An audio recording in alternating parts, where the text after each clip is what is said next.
Have you ever had a problem at work, but you weren't sure how to explain it in English? Maybe you had too much work, a difficult coworker, a problem with your manager, or something simply wasn't going as planned. And sometimes the problem isn't knowing what you want to say. The difficult part is finding the right words quickly and sounding calm and professional. That's exactly what we're practicing today. In this conversation, you'll hear natural English phrases for talking about problems at work, explaining what happened, asking for help, and finding a solution. We'll keep the conversation realistic and practical, so you can use these expressions in your own workplace. And remember, you don't need perfect English to communicate clearly. You just need useful phrases and a little confidence. Before we begin, if you enjoy learning English through natural conversations, please like this video and subscribe to the English Talk channel. It really helps us create more lessons like this. All right, Anna, let's get into today's conversation. Let's go. Hey, Anna, do you have a minute? Sure, Leo, what's going on? I'm having a little trouble with the project I'm working on, and I was hoping you could help me figure out what to do. Of course. Tell me what's happening. Well, I'm supposed to finish the report by tomorrow afternoon, but I'm still waiting for some information from the sales team. I see. What information are you waiting for? I need the latest sales numbers. I asked them for the data yesterday morning, but I haven't received anything yet. Have you followed up with them? Yes, I sent another message this morning, but I haven't heard back. That sounds frustrating. Yeah, a little. I don't want to miss the deadline, but I also don't want to submit a report with incomplete information. That makes sense. Have you talked to your manager about the situation? Not yet. I wasn't sure if I should. I think it would be a good idea. If something might affect your deadline, it's better to let your manager know early rather than wait until the last minute. Right. I was worried that it might sound like I was making excuses. You don't have to make excuses. You can simply explain the situation and ask what they would prefer you to do. So instead of saying, I can't finish the report because the sales team didn't send me the numbers, I could say something like, I'm still waiting for the sales data, so I may need a little more time to complete the report. Exactly. That sounds more professional and focuses on the situation rather than blaming someone. That's helpful. There's also a useful phrase you can remember. I'm running into a problem. I'm running into a problem? Yes, it means you've encountered a difficulty or an unexpected situation. For example, I'm running into a problem with the report. Got it. So I could say I'm running into a problem because I'm still waiting for the sales data. Exactly. That sounds natural in the workplace. I like that phrase. It sounds less dramatic than saying, there's a huge problem. Definitely. In professional conversations, calm language is usually better. Okay, let me try explaining the situation to my manager. Go ahead. I wanted to give you a quick update on the report. I'm running into a problem because I'm still waiting for the latest sales data. I followed up with the sales team, but I haven't received the information yet. I'm concerned that this could affect tomorrow's deadline. Would you like me to wait for the data, or should I move forward with what I have? That's very good. Really? Yes, you explained what you're working on, what the problem is, what you've already done, and why it matters. So I'm not just saying there's a problem, I'm giving context. Exactly. That's an important communication skill. What should I say after that? You could ask for guidance. For example, would you like me to wait for the data, or should I move forward with what I have? That's useful because it gives my manager two options. Right. It shows that you're trying to solve the problem instead of simply reporting it. Let me try the whole thing again. Sure. I wanted to give you a quick update on the report. I'm running into a problem because I'm still waiting for the latest sales data. I followed up with the sales team, but I haven't received the information yet. I'm concerned that this could affect tomorrow's deadline. Would you like me to wait for the data, or should I move forward with what I have? Perfect. That sounds clear and professional. Thanks, but what if my manager says we absolutely need the report tomorrow? Then you can discuss what's realistic. How would I say that? You could say, I understand the deadline is important. I'll do my best to finish it on time, but I may need the sales data by this afternoon. So I'm showing that I understand the priority, but I'm also explaining what I need. Exactly. That seems much better than saying, it's impossible, I can't do it. Yes, saying something is impossible can sometimes sound too strong, especially if there might be another solution. So I could say I may need some additional time, or I'm concerned about meeting the deadline. Right. What about when the problem is my workload? Sometimes I have several tasks at the same time, and I honestly don't know what I should work on first. That's a very common workplace problem.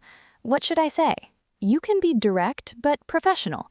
For example, I have a few competing priorities right now, and I'd like to make sure I'm focusing on the most important one. Competing priorities?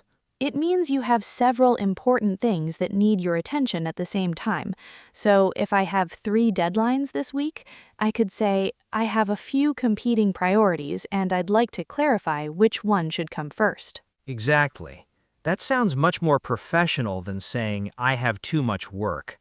Yes, although I have too much work is understandable. I have a heavy workload or I have several competing priorities gives you more professional ways to explain the situation. Let me ask you something. Sure. If I'm really busy, how do I ask my manager for help without sounding like I'm complaining?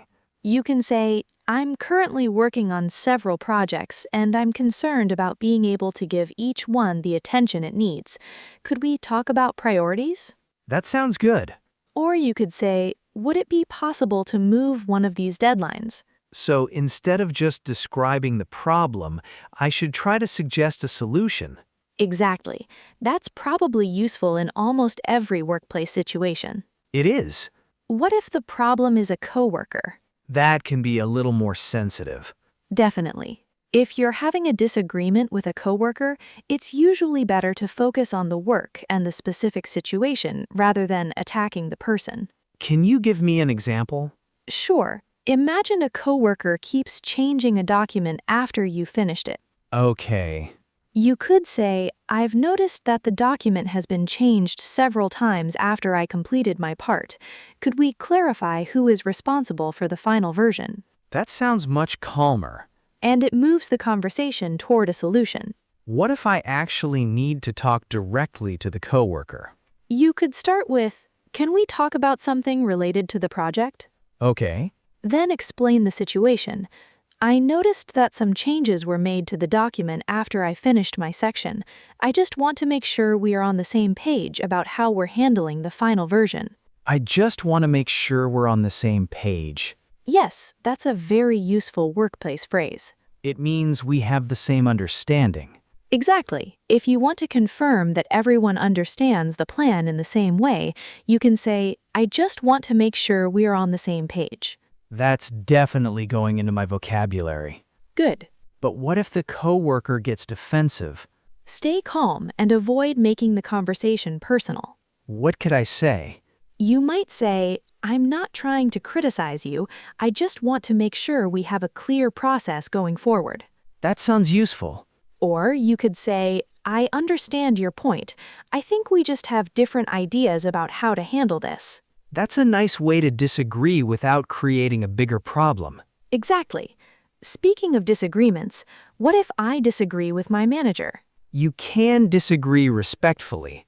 That sounds easier said than done. True, but there are some simple phrases that can help.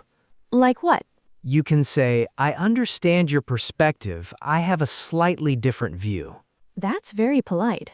Or, I see where you're coming from, but I'm concerned that this approach could create another problem. So I acknowledge their idea before explaining my concern. Right. That usually makes the conversation more constructive. What if I think my idea is clearly better? You can still explain why you think it would work better without saying your idea is wrong. What would I say? Would you be open to another approach? I like that. Then explain your reasoning. For example, would you be open to another approach? I think we could save time by doing the first step differently. Exactly. What if they say no? Then you can say, understood, I'll move forward with your approach. That's simple. And sometimes that's all you need to say. I think one of the hardest things about workplace English is that I know the words, but when there's pressure, I can't organize them quickly. That's completely normal. So how can I improve? Practice the structure, not just individual words. What structure? When you have a problem at work, think about 4 simple steps: the situation, the problem, what you've already done, and what you need next. Let me see if I understand. Go ahead. First, explain the situation, then explain the problem, then say what I've already done, finally, ask for the next step. Exactly. So for the report, I'm working on the quarterly report. I'm still waiting for the sales data. I've already followed up with the sales team. Would you like me to wait or move forward with the information I have? Perfect. That makes it much easier. Good. Now let's imagine another problem. Okay, You're working on a project, but the instructions aren't clear. that happens a lot. What would you say? Maybe I don't understand what you want me to do. That's understandable, but you can make it a little more natural and professional. How? Try, I want to make sure I understand the requirements correctly. I want to make sure I understand the requirements correctly. Good. Then ask your question. Could you clarify what you'd like me to focus on? Excellent. So I don't have to say, I don't understand. You can say it, but could you clarify is especially useful in professional situations. What if someone speaks too quickly during a meeting? That's another situation where it's important to ask for clarification. Sometimes I feel embarrassed to ask. Don't be. Asking for repetition is a normal part of communication. What can I say? Sorry, could you repeat that? Short and simple. Exactly. Or could you go over that one more time? Could you go over that one more time? Yes, it means you want someone to explain or review something again. That's useful. You can also say, I didn't quite catch that. What does catch that mean here? It means you didn't hear or understand something clearly. So I could say, sorry, I didn't quite catch that. Could you repeat the last part? Exactly. I think that's important because sometimes people stay quiet even when they don't understand. And then the problem becomes bigger later. Right, it's better to ask early. Absolutely. What about making a mistake at work? That can be really stressful. It can, but hiding a mistake usually makes things worse. So what should I say? Be honest and focus on fixing it. For example, I noticed an error in the report and I'm working on correcting it now. that sounds calm. You could also say, I made a mistake in the spreadsheet, I've identified the issue and I'm fixing it. So I don't need to panic. Exactly. Mistakes happen. What matters is how you respond. What if the mistake affects someone else? Then take responsibility and communicate quickly. Maybe, I'm sorry, I made an error that affected your part of the project.